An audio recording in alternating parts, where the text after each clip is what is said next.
Hey, welcome to 49cc Scoot. My name's Brent. If you're a regular viewer of this channel, you probably know that it's been a couple of months since I've uploaded any videos. The main reason for that is I live in Maryland, and while we haven't had a harsh winter like people further north may have, we have still got more snow than we normally get in these months.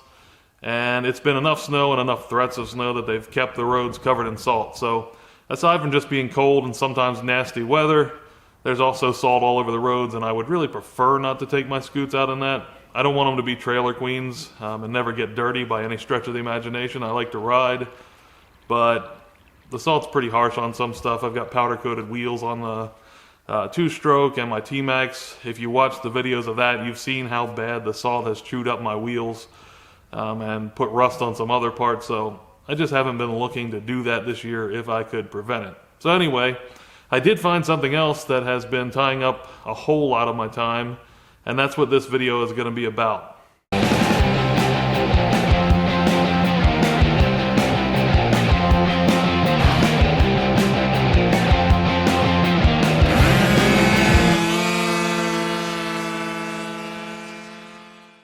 Everything that you're about to see started as a very simple idea way back in late December. So all I wanted to do was replace the rubber top on my workbench. My workbench is primarily made of 2x4s, then there's a 3/4 inch plywood top on it, and then over that it's all covered by 1/8 inch steel, and then on top of that I usually use a rubber mat. And this rubber mat's been on there for about 15 years. It's rubber runner that I got at a hardware store where my father used to work. It's totally smooth on one side and then has channels on the other side that I leave on the bottom. So the totally smooth top has made it very easy to clean up. I just spray it with usually 50-50 mix of cleaner degreaser. In my case, I choose Simple Green and water and wipe it down. Easy. But the problem is, over the years, I've beat on the thing and abused it, and it's got holes in it and all sorts of places where moisture can go through. Like if I spray it down, the moisture gets through there, or oil or whatever can go through. That then goes on top of the steel top of the workbench, and since I don't see it, it tends to get neglected. And next thing you know, I've got a bunch of rust over there, and it had actually gotten really bad. I peeled it up for some reason just to take a look, and it was horrible. So that's kind of what started all this. So I just wanted to replace that rubber mat, and I wanted to refinish the top of the workbench. Should be very simple and pretty cheap.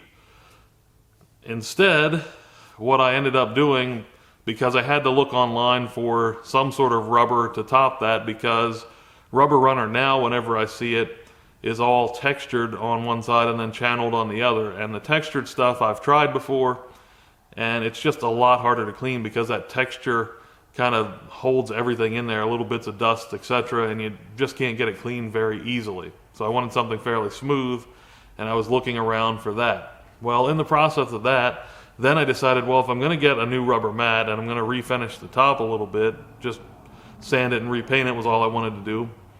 It would be kind of nice if I had some sort of backsplash behind the workbench, because my walls are 1/4 inch lawan. When the garage was built unfinished, and then we decided we wanted to put insulation in here so we could work in the winter a little bit, and just wanted something to make it look a little more finished. So my father picked up a bunch of 1/4 inch lawan at the hardware store. Again, he used to work there, he could get a discount, so it was fairly cheap for us.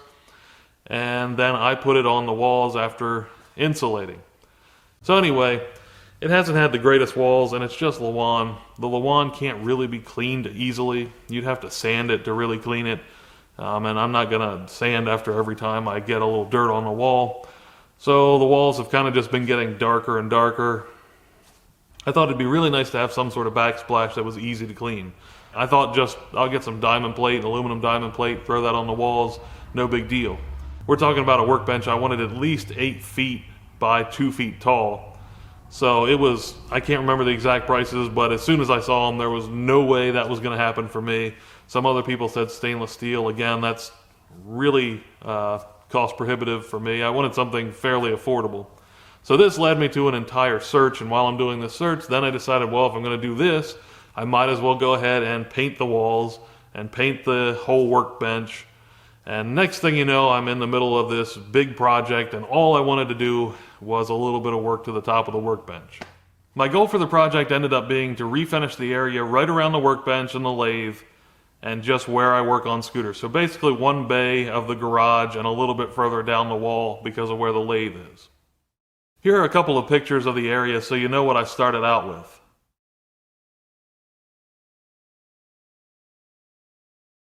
The first thing that I wanted to tackle was seeing how hard it would be to remove stickers from the wall, because if you couldn't tell, I've had kind of a thing for performance stickers for a very long time.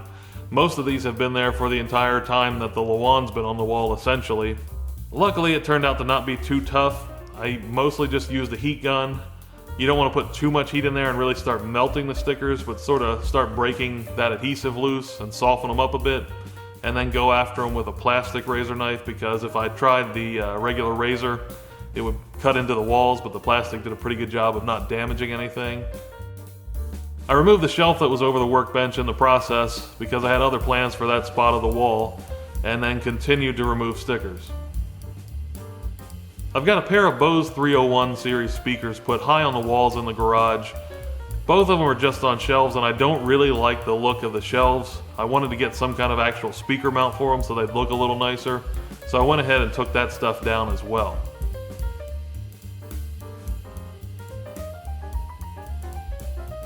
I unbolted the vise from the workbench, and that's another one of the things that I really wanted to do something about while I was in this project, because this vise is again about as old as the whole garage is.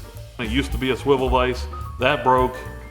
On the corner of the workbench, I've got 4x4s, and one of the bolts goes into a 4x4, so I just used a lag bolt.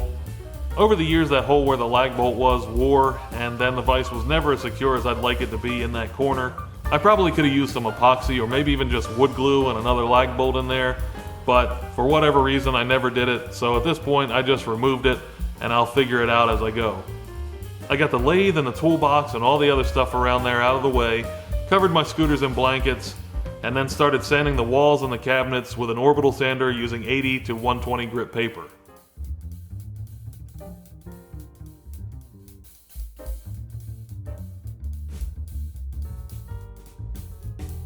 Then I started working on the steel top of the workbench. Initially I tried using an orbital sander with 60 grit, but it just wasn't heavy duty enough to get the job done, so I switched over to an angle grinder with wire wheels, and that would do the trick in a lot of spots, although in other areas I had to switch over to flap wheels on the angle grinder, and eventually I got the rust out of there. It still wasn't pretty when I was done, but at least there wasn't a bunch of rust in it, and that's the main thing I needed to accomplish.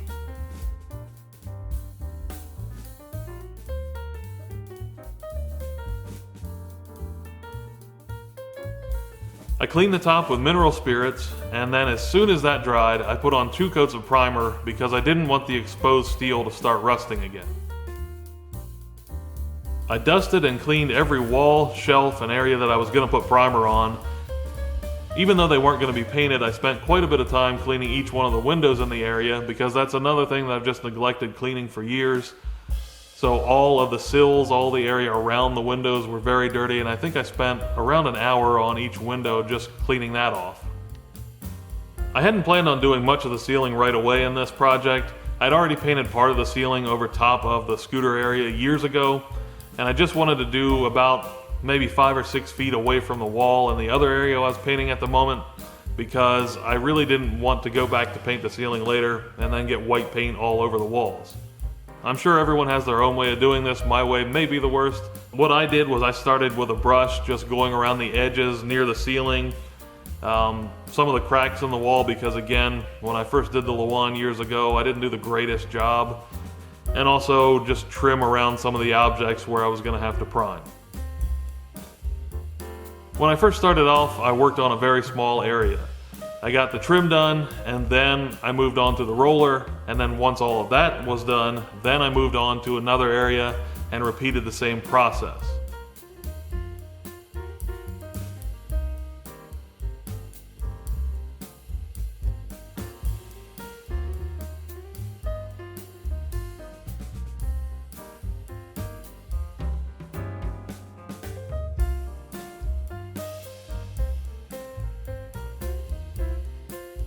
I used 2 coats of primer on everything except for the area where the stickers were, because You could clearly see all the differences in color or discoloration from where the stickers had been and hadn't been.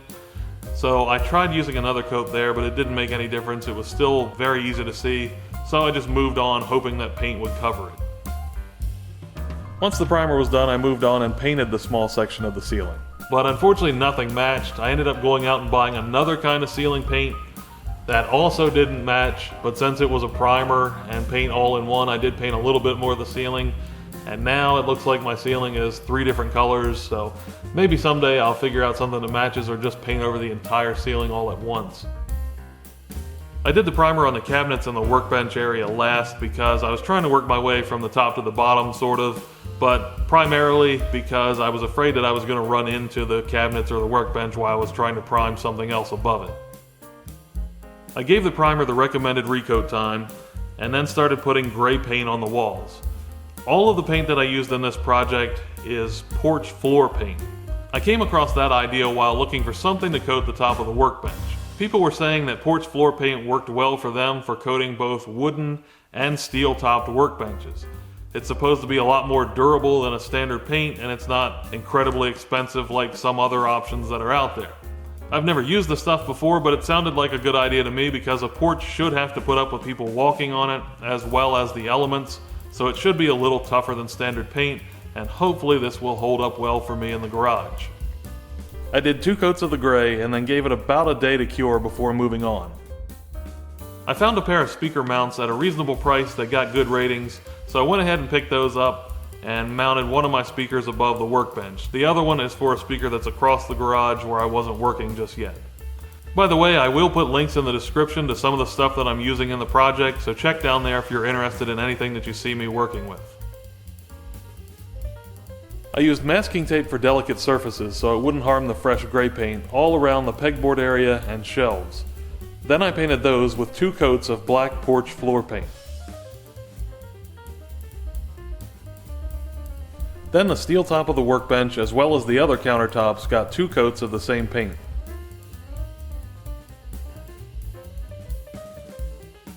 After 2 coats and some cure time, I painted the workbench and the cabinets all with 2 coats of white porch floor paint.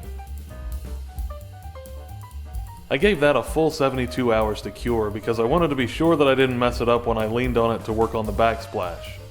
When I was thinking about solutions for a backsplash, I remembered that Scott, who goes by Old Geek on the 49ccscoot.com forums, had talked about using stick-on vinyl tile for the top of his workbench, and he said that they were actually pretty durable, and in his case they were easy to replace because he was using just 1 foot or 12-inch square tiles, so if something got damaged he could pretty easily peel it up and put another in its place.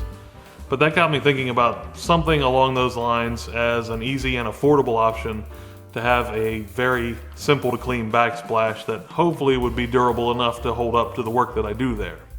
I found these peel and stick vinyl planks on Home Depot's website, though I'm sure all of the home improvement stores sell something similar.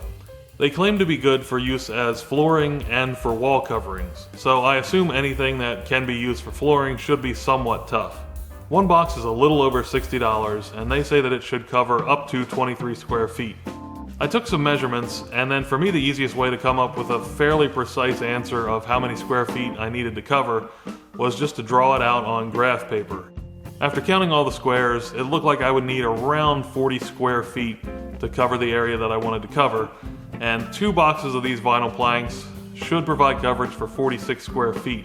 That's cutting it a little close, but I decided just to go with that and figured I could pick up 1 more box later if I needed to. So it was about $125 for all of the vinyl planks that I used. I also spent another $30 to $40 picking up a handheld roller. You want to make sure that you push out all the air underneath of there so that the adhesive can really stick to the wall or the floor, whatever you're working on, to be sure they don't fall off the walls. I did watch multiple videos of people putting these things up. Some people said they had to nail or screw them to the wall, but what I noticed was when those people were doing the work, they weren't using any kind of roller. So I'm hoping that by using the roller and doing it the way the company suggests, that I'll have a good result and I won't have to nail or screw these things to the wall. You may notice at times I'm putting different planks on the wall and taking a look at them. That's because you get a variety of designs in the box. They're all supposed to go together, but they do have different patterns and such, and you may find that you don't want two planks that look exactly the same sitting side by side and that sort of thing. So I would just put them on the wall, see if I liked the way it looked, and then go from there with my cutting and measuring. Speaking of cutting and measuring, I was really happy with how easy these things were to work with. I thought it would be a lot more difficult, but basically whenever I needed to make a cut, I would just lay a straight edge across it, give it one pass with a utility knife. You don't even have to press that hard. As long as you get it scored a little bit, then you can snap these things, and it makes a pretty clean cut just doing it that way. Really, really simple. You can also just go over the edge of it with a razor blade just to take off anything that is rough left over, but overall I didn't have any problems cutting these the entire time.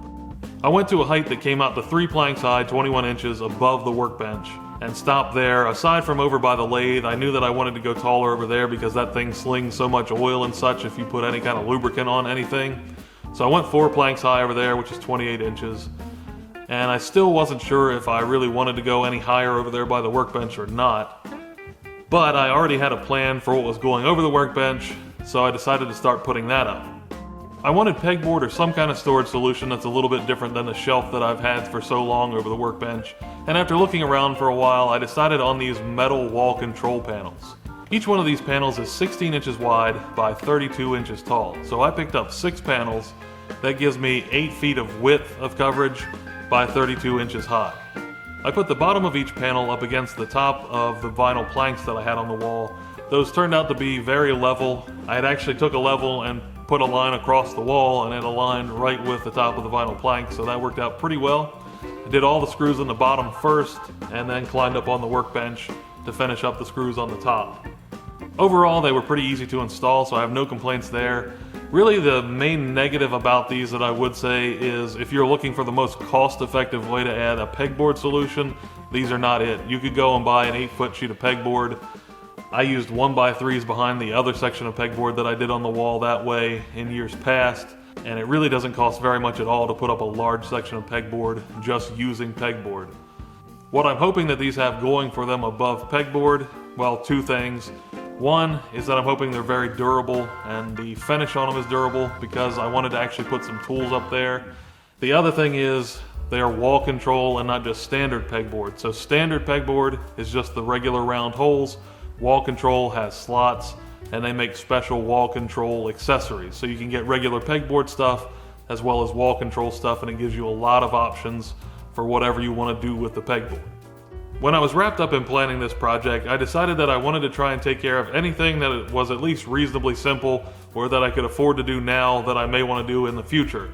A lot of it's just, again, simple things, but in this case, I decided to add a long surge protector, and I put that right underneath of all of those wall control panels.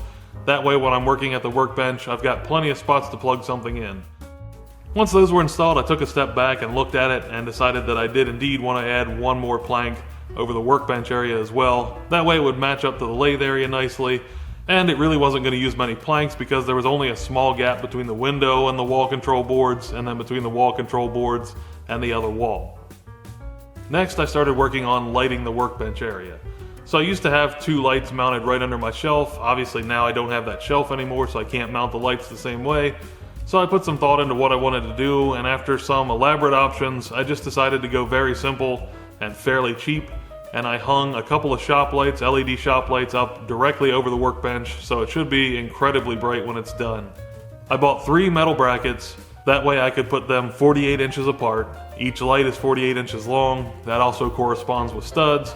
So I put the brackets there, and then I just used short lengths of chain that came with the lights to hang those from the brackets. I picked up new blinds for each window because I think I only paid around $11 or $12 per set of blinds.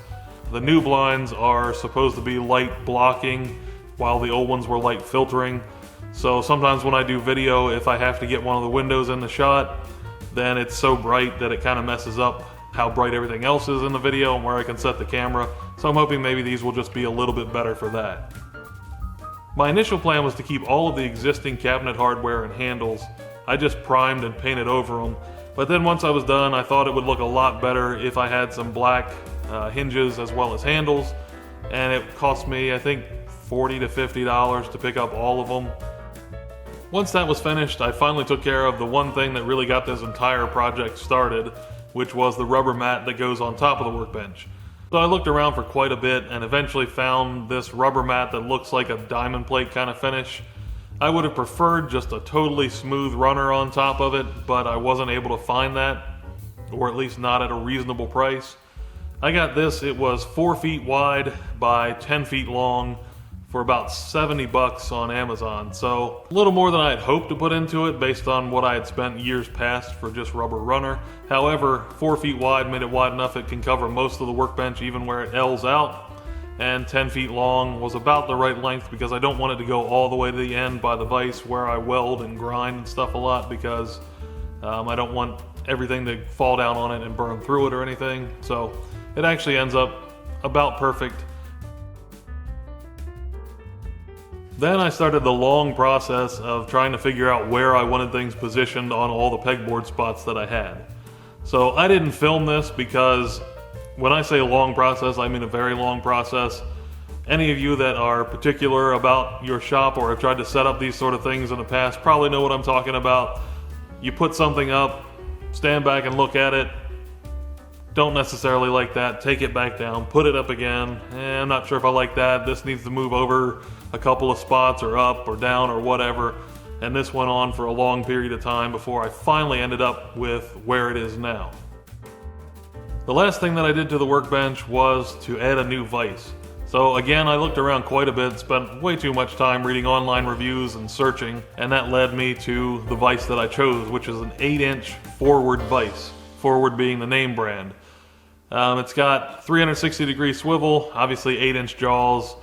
This vise has a different and much larger mounting pattern than my old vise has, so I did have to drill new holes in the top of the workbench. One good thing about that is, this time I avoided going into that 4x4 in the corner, so I can just put a bolt all the way through and a nut on the bottom in all those spots instead of having to go into a piece of wood. And hopefully that'll mean that it's much more sustainable for years to come. Worst case scenario, I'm just tightening up the nut and the bolt. After the vise was mounted, that did leave one hole that was uncovered, and a little bit of touch-up needed on the paint from me sliding the vise around on top of it. This is a big heavy vise, weighs around 60 pounds, so I can't really complain about the paint being scratched off for me doing that. So all I did was fill that hole with some JB Weld, gave it plenty of time to cure, and then filed and sanded it down and repainted it. At that point, all of the area right by the workbench was finished. And initially I thought that I would wait to do the rest of that scooter bay. Sometime in the future I'd at least give myself a few weeks break before I did any more paint and that kind of work. But I was kind of rolling along by then and I had the stuff here to do it, so I decided just to get started right on that and finish the entire scooter bay. That still leaves half of the garage that needs to be done sometime in the future, who knows when. But at least if I got that done, all of the area where I work on scooters would be finished. This area went a whole lot more quickly because I really don't have much to deal with. I don't have a workbench and shelves and so on. The only shelf I have just is 2 brackets that were left on the wall. I pulled the shelf itself off. I did take down one shelf that was very high on the wall because this garage has an 11-foot ceiling and I had to climb a ladder to get anything on the shelf, so I really never used it for anything. After the paint was done, I wanted to make some changes with how I was storing things and increase my storage space, because I had a plastic shelf over there that I had some storage bins and I keep my helmets and that kind of thing on, but I had a lot of engines stacked on that shelf and the plastic shelf just was not made to hold that kind of weight, and the whole thing was crooked and kind of wobbly. I had it tied to the wall, but it still looked like it could collapse at any moment. Again, I spent way too much time searching trying to figure out exactly what it was that I wanted, because I didn't want to spend a whole lot of money here, but I definitely wanted something sturdy. So I decided on a pretty standard 4-foot wide by 2-foot deep by 6-foot tall shelf. The kind of thing you can find anywhere. They got them at Home Depot, at Lowe's, on Amazon, everywhere.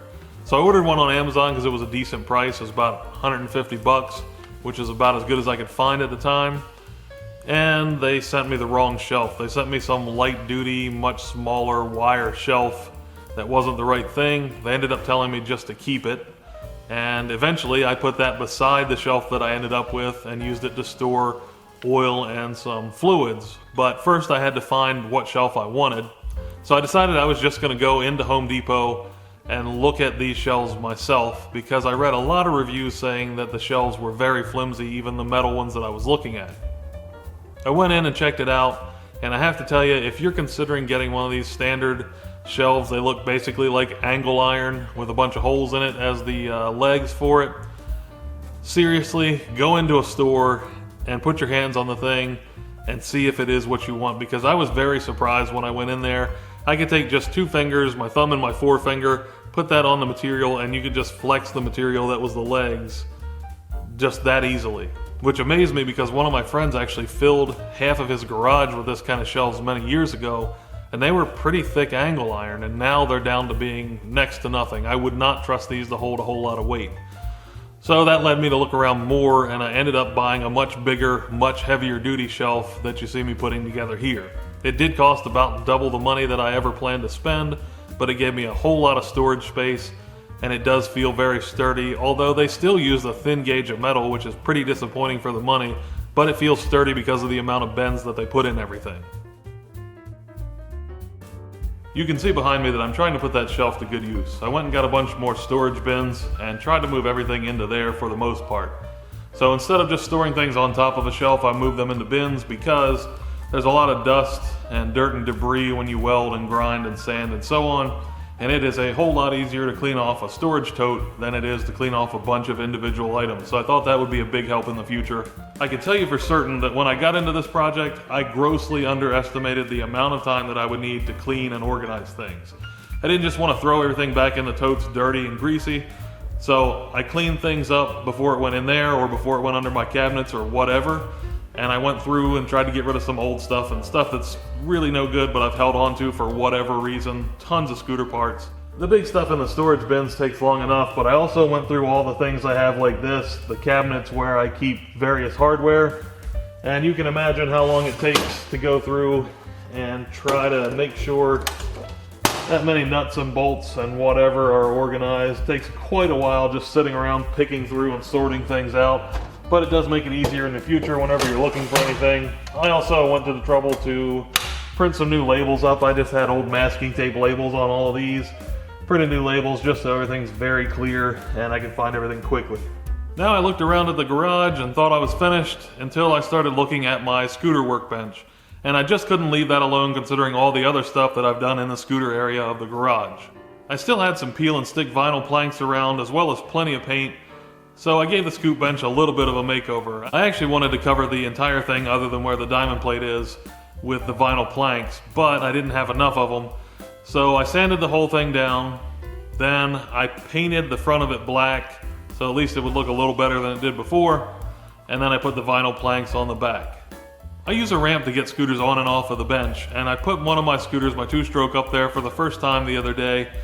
Went up there fine, then when I went to back it off, the tire started to hit the ramp, got on the ramp, and then the ramp slid right off the back, and the back half of the scooter kind of fell down. Luckily it didn't hurt anything, but I realized that the old wooden top I had, it wasn't the greatest quality wood, and the bench or the ramp would actually kind of dig into that a little bit and it would stay in place. But with these vinyl planks on top of it, it no longer does that and it will slide right off. So I took a piece of 1/4-inch aluminum flat bar and mounted that near the end of the bench. And then when my ramp goes up, it has a little bit of a curve in it and it will kind of hook against that piece, and I really can't even pull it off if I'm trying. You can pick it up and pull it off, but as long as you're not picking up on the ramp, that thing is not going to come off of there, so it should be much safer to get scooters on and off of the ramp now. Well, I hope you've enjoyed watching the project, and if you have, I would greatly appreciate it if you could give this video a like. Also, leave me a comment. Let me know what you think of the project, if you've got any tips or tricks that may help me in the future or maybe somebody else. Especially if you got garage storage ideas or anything useful for a garage, let us know in the comments. Also, if you like the content, be sure to hit subscribe so you can check out more. I don't know how much more stuff I'll do about home renovation or that sort of topic, but if you're into mechanical things, engines, and especially scooters, then you must hit that subscribe button. As always, thank you for watching, and I'm going to leave you with a bit of a slideshow showing the process again.